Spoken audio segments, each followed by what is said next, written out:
শিক্ষা আমাৰ অধিকাৰ বিমল বৰা হুঁচিয়াৰ শিক্ষামন্ত্ৰী হুঁচিয়াৰ আমাক শিক্ষাৰ অধিকাৰ লাগিবই শিক্ষক নিযুক্তি ৰূপায়ণ কৰক অতি শিক্ষা বিশাল বিশাল আট্টালিকা বনাব পাৰে কিয় আমাৰ এটা মিউজিয়াম বা সাধাৰণ এখন কলেজ উত্তৰ পূৰ্বত আমাৰ কলেজখনৰ কাৰণে সেই কিয় কৰিব নোৱাৰে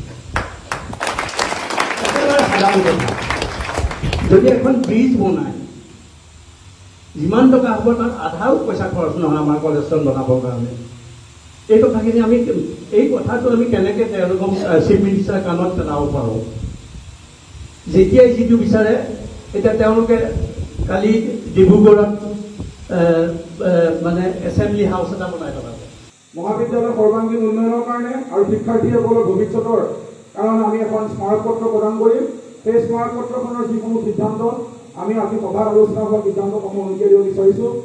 অসমৰ একমাত্ৰ চৰকাৰী মহাবিদ্যালয়খনে পদে পদে চৰকাৰৰ বঞ্চনাৰ বলি হৈ আহিছে ইয়াৰ ফলত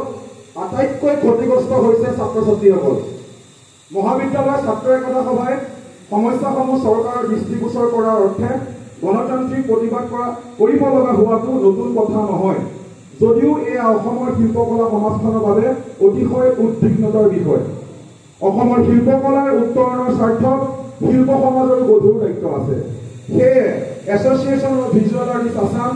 students union of government college of art and craft প্ৰাক্তন শিক্ষাৰ্থী সন্মিলনী চৰকাৰী চাৰুকাৰুকলা মহাবিদ্যালয়ৰ জৰুৰী বৈঠকত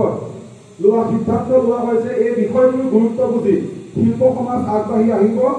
আৰু ছাত্ৰ ছাত্ৰীসকলৰ ন্যায্য প্ৰাপ্তিৰ সংগ্ৰামত অংশগ্ৰহণ কৰিব ইয়াৰ যোগেৰে আমি কেইটামান জৰুৰী বিষয় আপোনালোকৰ জ্ঞাতাৰ্থে জনাব বিচাৰিছোঁ এক নম্বৰতে আমাৰ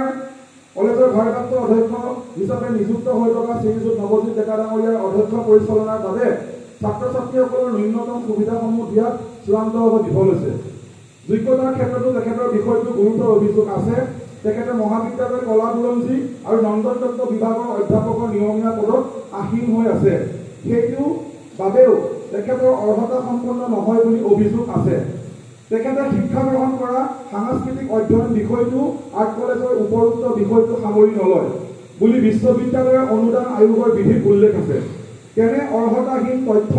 তথা অযোগ্য ব্যক্তিক সাংস্কৃতিক সঞ্চালকালয়ে কিদৰে ভাৰপ্ৰাপ্ত অধ্যক্ষৰূপে নিযুক্তি প্ৰদান কৰিছিল সেয়া বিচাৰ্য বিষয় দুই নম্বৰতে মহাবিদ্যালয়ৰ অধ্যক্ষৰ দৰে গুৰুত্বপূৰ্ণ পদ এটা বছৰ বছৰ ধৰি পূৰণ নকৰা অযোগ্য ব্যক্তিক পিছুৱাই দি নিযুক্তি দিয়া ভাৰপ্ৰাপ্ত অধ্যক্ষৰ দৰে গুৰুদায়িত্ব দিয়াৰ বাবে সাংস্কৃতিক সঞ্চালকালয়ক জবাবদিহি কৰিব লাগে ইয়াৰ পৰা এটা কথা স্পষ্ট হ'ল যে অত বছৰে ছাত্ৰ ছাত্ৰীয়ে কলা বুৰঞ্জী বিষয়টো অধ্যয়ন কৰাত যথাযথ শিক্ষা ল'ব নোৱাৰিলে ই অতি গুৰুত্বপূৰ্ণ অভিযোগ বুলি বিবেচিত হৈছে